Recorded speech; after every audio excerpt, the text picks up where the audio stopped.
Buenas tardes, mi nombre es Sánchez Noguera Yelibé, estudiante de Medicina de la Universidad ULA Extensión Táchira. Materia Inmunología. Degeneración cerebelosa paraneoplásica.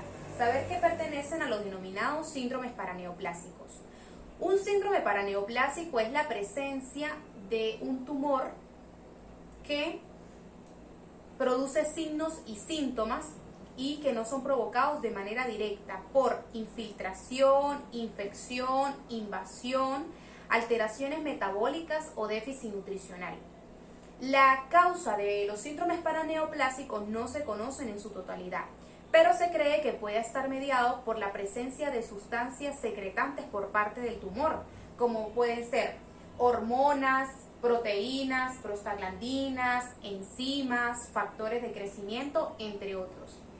Otra posible causa que intenta explicar los síndromes paraneoplásicos pueden ser la presencia de mecanismos autoinmunitarios. Se cree que la mayoría de estos síndromes se encuentra mediado por este último mecanismo.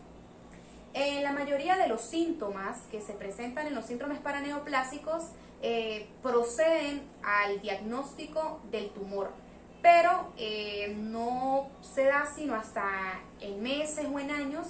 Y lo que trata de explicar esto es la presencia del mismo sistema inmunitario que ataca al tumor.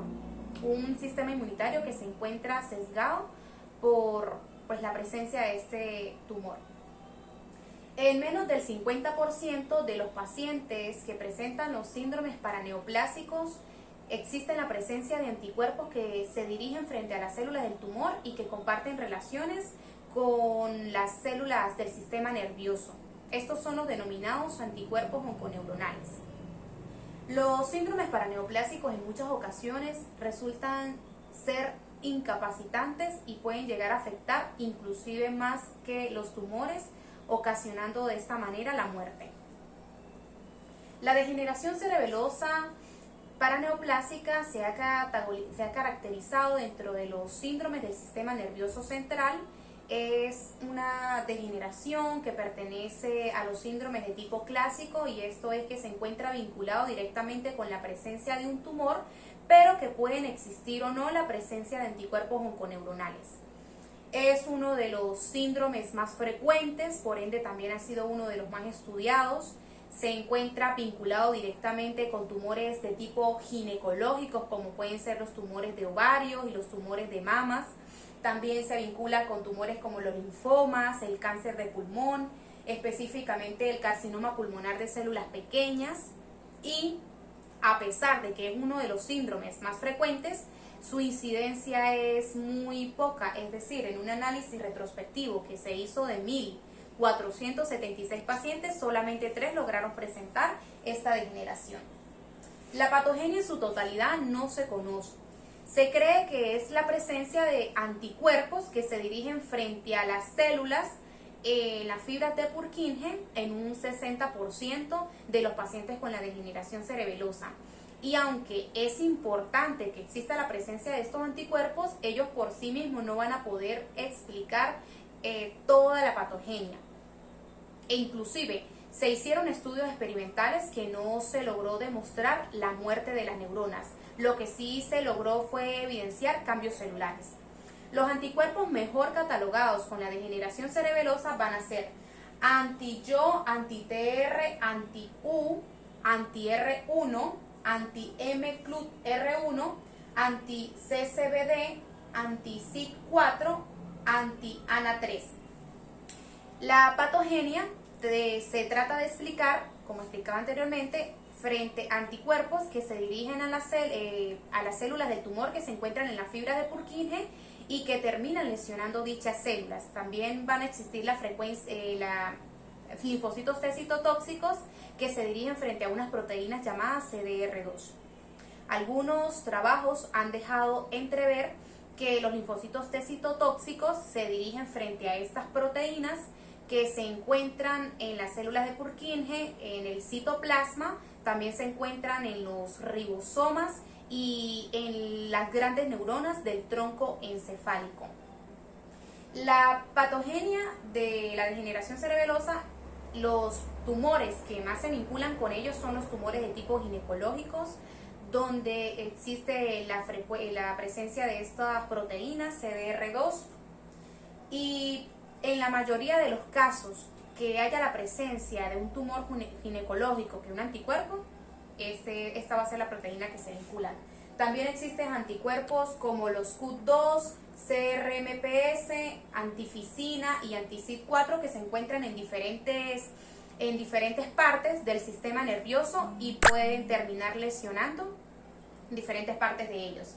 Y tenemos los anticuerpos anti-R1 que pueden cursar los pacientes con las degeneraciones cerebelosas y oxoclonía. Hablando un poco más de estos anticuerpos, ellos han sido anticuerpos bien caracterizados. Y para que un anticuerpo cumpla con ser bien caracterizado, tiene que tener una serie de criterios. Son anticuerpos con un patrón inmunohistoquímico reconocido y caracterizados por inmunoelectrotransferencia, que es inmunoblotting, de proteínas recombinantes. Que haya un número importante de casos informados asociados con el tumor. Una descripción de síndromes neurológicos bien caracterizados asociados con anticuerpos. La identificación precisa del anticuerpo en diferentes estudios y una baja frecuencia de estos anticuerpos en pacientes sin cáncer. Hablando un poco más de estos anticuerpos, tenemos los anticuerpos anti-U, también reciben el nombre de ACNA1. Estos son anticuerpos que se encuentran en las células de los núcleos del citoplasma, se encuentran en el sistema nervioso central, también en el sistema nervioso periférico y en las células tumorales. Ellos se dirigen frente a unas proteínas ubicadas en el ARN mensajero, que son las proteínas UDES, UC y el N1. Ellos cumplen una función en el desarrollo y en el mantenimiento de las neuronas. Estos son anticuerpos que también cumplen con la estabilidad del ARN mensajero, y en la mayoría de los pacientes que presentan estos anticuerpos van a ser hombres ubicados en la sexta década. En un 80% van a presentar tumor, carcinoma pulmonar de células pequeñas, aunque en menor medida también pueden encontrarse tumores de próstata, neuroblastoma, mama y sarcoma. Los pacientes que presentan estos anticuerpos van a tener un pronóstico pues muy avanzado, van a tener anticuerpos anti-J, también llamados PK1. Estos son anticuerpos que se encuentran ubicados en las células de Purkinje. Son los anticuerpos que también se pueden encontrar en las neuronas de la capa molecular y en el tronco encefálico. En cuanto a su frecuencia, van a estar ubicados en tercer lugar en cuanto a su frecuencia. Son anticuerpos que se dirigen frente a unas proteínas, que es la CDR34, CDR62.1 y CDR62.2, y se encargan de la regulación génica. Se encuentran en un 99% de las mujeres, es decir, tiene una poca incidencia en los hombres, y en un 90% de los casos van a ser carcinoma de tipos ginecológicos, específicamente el de mama y el de ovario. En menos frecuencia se va a encontrar el de útero, también el de vejiga y el carcinoma pulmonar de células pequeñas. La diferencia que tiene el anticuerpo anti-J de los otros anticuerpos es que él se le puede hallar solo, es decir, sin la presencia de otros anticuerpos vinculados. Tenemos los anticuerpos anti-R1, también llamados ACNA2. Estos son anticuerpos que comparten características con los HU en cuanto a su ubicación, aunque estos se limitan solamente al sistema nervioso central. Son anticuerpos que se dirigen frente a unas proteínas llamadas NOVA1 y NOVA2 y se encargan de la regulación del pre-RNA mensajero, pero su acción en cuanto a los antígenos no está muy clara. Ellos también se detectan en tumores a nivel pulmonar, a nivel ginecológico, a nivel ovárico. Y tenemos los anticuerpos anti-TR, que es el PKTR. Estos son anticuerpos que han sido parcialmente caracterizados, por lo tanto su función en cuanto a a las células del sistema nervioso y dirigida a los antígenos no está muy clara.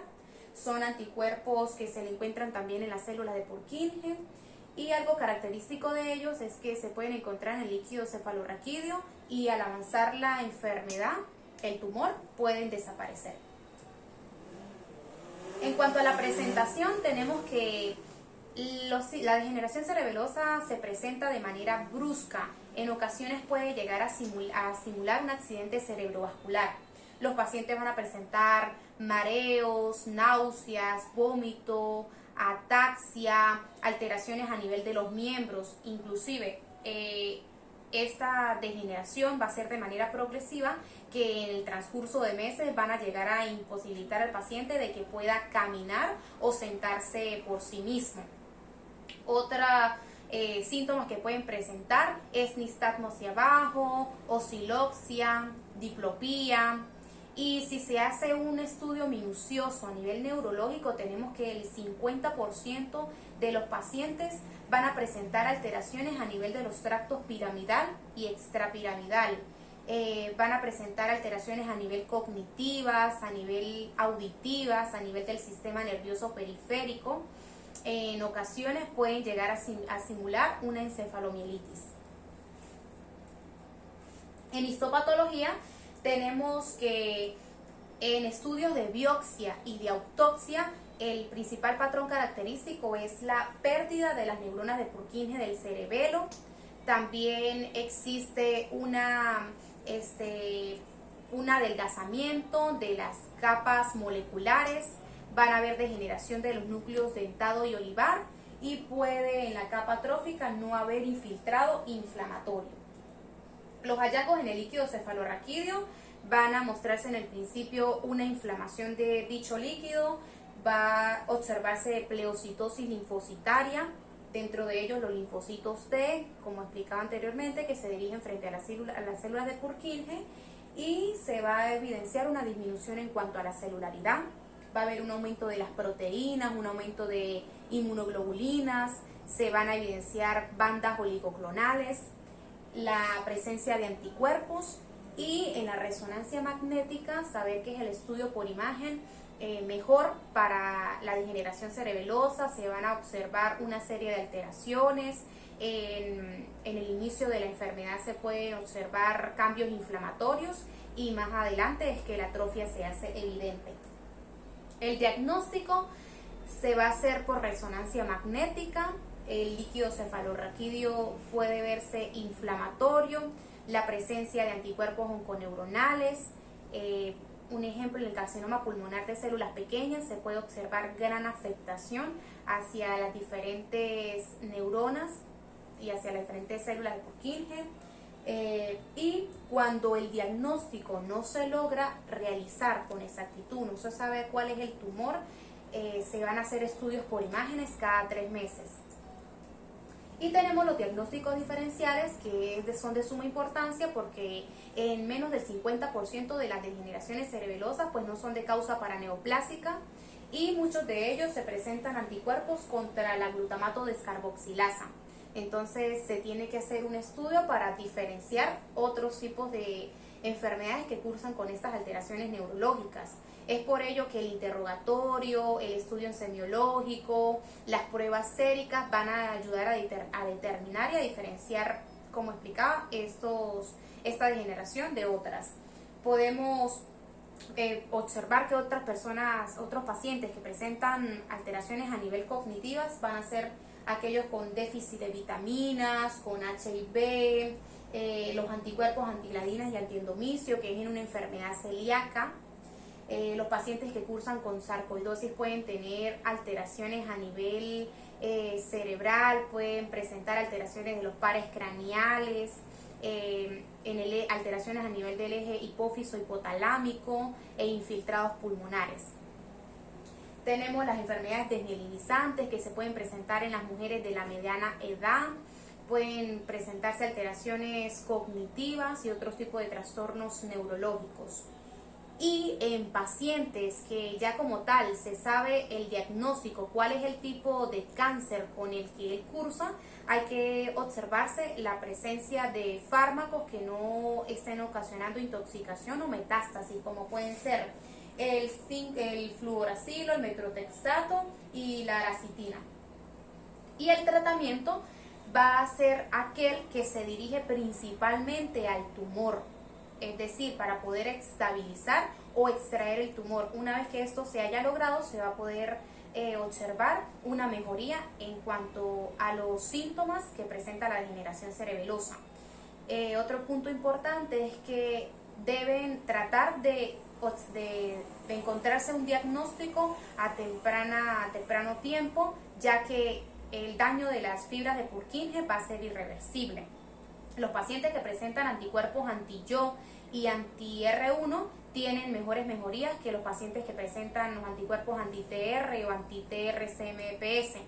Y los pacientes que presentan anticuerpos anti-YO y cáncer de mama tienen mejor pronóstico. Existen otros tipos de tratamientos con corticosteroides, plasmaferesis, inmunomoduladores e inmunoglobulinas que rara vez han sido eficaces. Y tenemos otro tratamiento que es el rituximab, que este es un medicamento que se dirige frente a una proteína llamada CD20 que se encuentra ubicada en las células B, tanto del sistema nervioso, de las células normales como de las tumorales. Entonces, una vez que este medicamento entra en contacto con estas células, activa el sistema nervioso, activa el sistema inmunitario para que las destruya. Muchísimas gracias.